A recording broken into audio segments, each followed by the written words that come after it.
The following is an ESG 360 video. IT these days is big and it's complex. Now, much as we're looking at the outcomes of IT and the overall implications of it, a lot of it is still focused down at the individual component and what we at ESG call segment level. So I'm spending some time talking with my colleagues that look after those individual components to try to understand just a little bit about those for those of us who aren't into that expertise quite as deeply, and also then to try and tie that back to the bigger themes around IT. So today I'm sitting with Doug Cahill. Hi, Mark. So Doug, let's start off by, in simple terms, for the uninitiated, Sure. That'll be me, what do you cover? So I cover cloud security, so both cloud infrastructure security and cloud application security. So basically all things cloud services that organizations need to secure, I cover that, as well as endpoint security and data security. So cloud application security is securing SaaS applications. So think Office 365 and Salesforce.com and Dropbox, ServiceNow. Yep. So all the applications that are delivered from the cloud as a service, so SaaS applications. So that typically means cloud application security brokers is the type of security control that more organizations are now using to secure the sensitive data that's associated with those cloud applications, and also to prevent those cloud applications being hijacked by adversaries as a vector via which to introduce threats back into the enterprise. Okay. So that's cloud apps, and cloud infrastructure is infrastructure as a service. So that's the, hey, I'm deploying applications on a public cloud infrastructure platform. And typically that requires a workload-centric and API-centric approach to secure those environments. Give me an example of a couple of key things going on in your segment right now. Could be vendors, could be technologies, could be outside influences, I don't know. But something that, again, someone should be aware of for this area of focus. A lot of companies today are software houses. You know, they're doing in-house software development. They have their own app dev teams. And increasingly those app dev teams are using containers as a way to do rapid application development and iterative application development. That creates some security challenges. So the big challenge is how does security become part of that app dev team without slowing down the process? You know, too often security has been bolted on. It's too often seen as attacks and something that's done after the fact.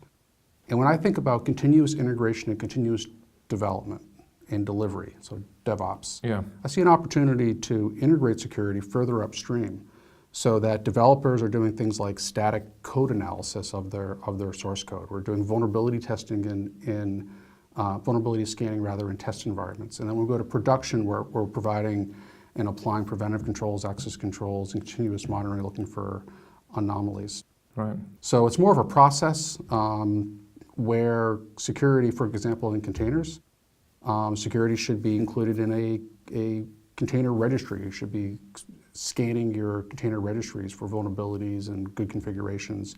And every step along the way from build to ship to run, security really ought to be integrated instead of being an after-the-fact thought. That's interesting to me because what that says is I've always thought, perhaps I didn't use the phrase bolted on, but you just put ever more padlocks and ever more bags around something so it's secure. Whereas what you're talking about is building it into the application essentially. That's it. That's it. I mean, you know, security is all about defense in depth, so you still want belts and suspenders of padlocks and so forth, and we still have a physical perimeter, so we still need traditional security controls that secure that perimeter. Right. But we have this sort of amorphous virtual perimeter of workloads and data and end users that are mobile.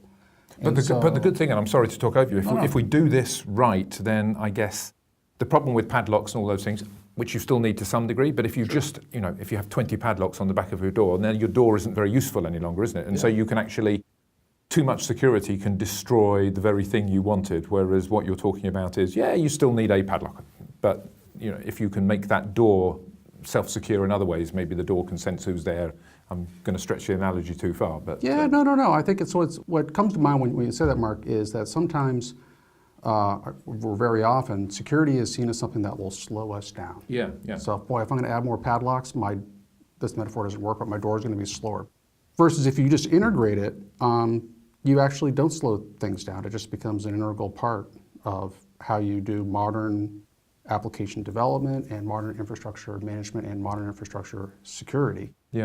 I mean, Well, being very, very pedantic on that analogy, yes, the door didn't slow down. In fact, it still opens at the same speed, but you won't get to the opening for ages because you've got all these other processes to go through. So I'm interested, and I think you've touched on it, but I'd love your comments on to what extent, if we get security right, to what extent can it actually help us do better IT rather than doing what we've already got better?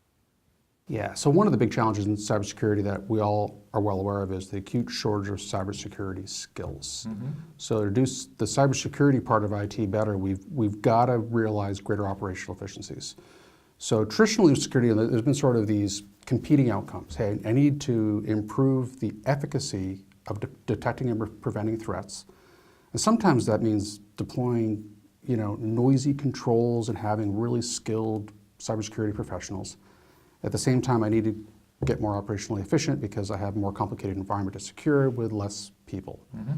Now, fortunately, we have new technologies such as machine learning and artificial intelligence and security automation that's being able to make those previously mutually exclusive outcomes no longer mutually exclusive. So we can improve the effectiveness, the accuracy, really the fidelities or higher fidelity of detecting threats without throwing off a bunch of false positives and basically chasing down the rabbit hole over things that are not real security incidents.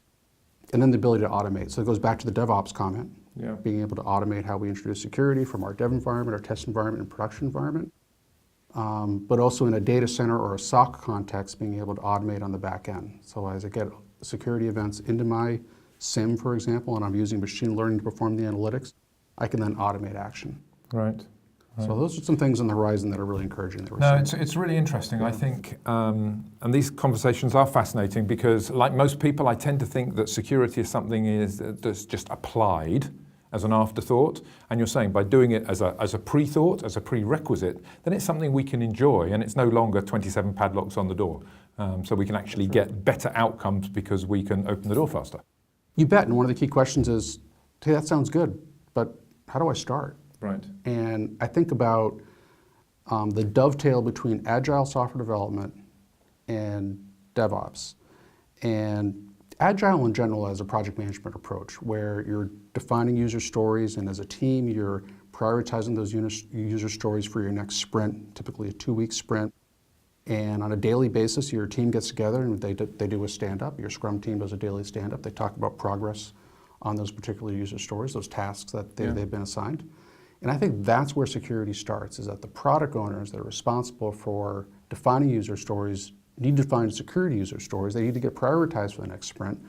And on a daily basis, that cross-functional team should be talking about security every step of the way.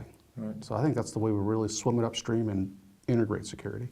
All right. Well, Doug, thank you very much. And hopefully that's interesting for you. Certainly for me, that security is not an afterthought. It can't be unless you want to. You can still do it, but it's going to be tough and probably have detrimental effects elsewhere. Think about it right at the start.